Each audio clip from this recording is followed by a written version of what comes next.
Assalamualaikum warahmatullahi wabarakatuh. Nama saya Dede Hermisa dari Prodi S1 Keperawatan, Sekolah Tinggi Ilmu Kesehatan Indonesia Maju. Di sini saya akan menerangkan materi psikologi, yaitu tentang emosi manusia. Nah, di sini ada beberapa definisi emosi manusia menurut para ahli. Yang pertama ada dari William James 1995, yaitu kecenderungan untuk memiliki perasaan yang khas bila berhadapan dengan objek tertentu dalam lingkungannya.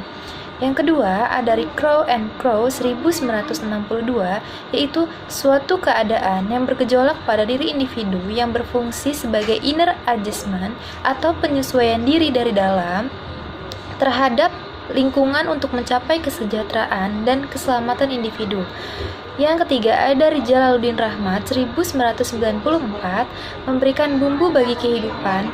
Tanpa emosi, hidup ini kering dan gersang, bisa membuat frustasi, dan juga bisa menjadi modal untuk meraih kebahagiaan dan kebersihan hidup. Tergantung emosi mana yang kita pilih dalam reaksi kita terhadap orang lain, kejadian, situasi sekitar kita. Selanjutnya ada 3 emosi dasar manusia menurut Western. Yang pertama ada fear, berkembang menjadi anxiety atau cemas. Yang kedua ada rage, berkembang menjadi anger atau marah. Yang ketiga ada love, menjadi simpati. Next ada 6 emosi dasar manusia menurut Discretus. Yang pertama ada desire atau keinginan. Yang kedua ada hate atau benci, yang ketiga ada wonder atau kagum, yang keempat ada sorrow atau kesedihan, yang kelima ada love atau cinta, yang keenam ada joy atau kegembiraan. Selanjutnya ada 4 fungsi emosi menurut Coleman dan Hammond 1947. Yang pertama ada energizer atau pembangkit energi, yang kedua ada pembawa pesan, yang ketiga ada messenger atau pembawa informasi, yang keempat ada information resources atau sumber informasi. Selanjutnya di sini ada teori-teori tentang emosi. Yang pertama ada teori emosi 2 faktor Schechter, Singer, yaitu reaksi fisiologi dapat saja sama atau jantung berdebar, tekanan darah naik, nafas bertambah cepat, adrenalin meningkat. Bila rangsangannya menyenangkan, maka emosi yang timbul akan menyenangkan. Tapi, bila rangsangannya membahayakan, maka emosi yang timbul adalah rasa takut atau membentuk keyakinan tentang apa yang dirasakannya. Next, ada perkembangan emosi. Yang pertama ada reaksi emosi sangat ditentukan oleh lingkungan, pengalaman, kebudayaan, dan individu itu sendiri.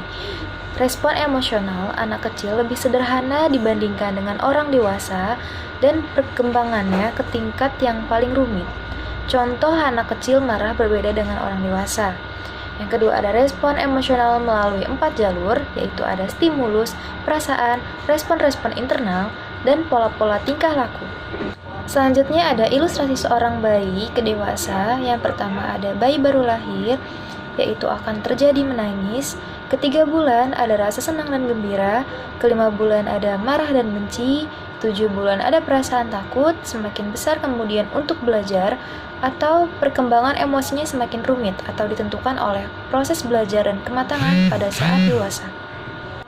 Next, kita ke gangguan emosional. Yang pertama itu ada teori lingkungan menurut Russell 1993, yaitu penyakit mental disebabkan oleh berbagai kejadian yang menimbulkan terjadinya stres. Contohnya itu ada seorang anak kecil yang menangis karena diolok-olok. Lingkungan dapat berupa lingkungan fisik dan juga psikologis, atau pisau tajam bisa menyebabkan nyeri fisik. Kata-kata tajam bisa menyebabkan nyeri psikologis. Yang kedua ada tekanan emosional, dapat dihilangkan jika penyebabnya ditiadakan terlebih dahulu. Next, kita ke macam-macam emosi. Yang pertama ada takut, yaitu mempunyai nilai positif dan negatif, terbentuk dari sejak kecil. Bahkan orang dewasa pun mempunyai masalah karena berakar pada ketakutan-ketakutan yang mereka alami sejak anak-anak. Cara mengatasi rasa takut ini bisa melalui dengan menciptakan suasana kekeluargaan, berilah penghargaan, tanamkan ada kewajiban sosial yang perlu ditaati, tumbuhkan kepercayaan dan keberanian. Yang kedua ada marah. Pada anak kecil menjatuhkan diri di lantai, menendang, menangis, teriak, dan lain-lain. Ini dipengaruhi oleh faktor kematangan dan belajar, diarahkan ke dalam diri atau keluar dirinya. Nah, yang ketiga di sini ada cinta. Apakah itu cinta?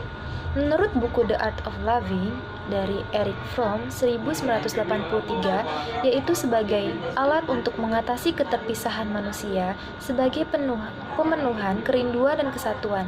Akan tetapi di atasi itu semua ada kebutuhan biologis, yaitu cinta. Teori cinta dari Sternberg, yaitu dari Triangulary Theory of Love, ada 3 komponen cinta, yaitu pertama ada intimacy atau elemen emosi, saling terbuka, hubungan yang hangat dan percaya. Yang kedua ada passion atau elemen motivasi, didasari dorongan dari dalam, mengubah rangsang fisiologis keinginan seksual. Yang ketiga ada komitmen. Komitmen ini ada elemen kognitif, keputusan untuk mencintai dan tetap bersama dengan orang yang dicintai. Orang cenderung untuk memilih partner yang seperti diri mereka. Terima kasih sudah menonton video saya. Sebelumnya saya mohon maaf jika masih banyak kekurangan dan salah-salah kata. Semoga bermanfaat bagi kalian semua. Thanks for watching. Wassalamualaikum warahmatullahi wabarakatuh.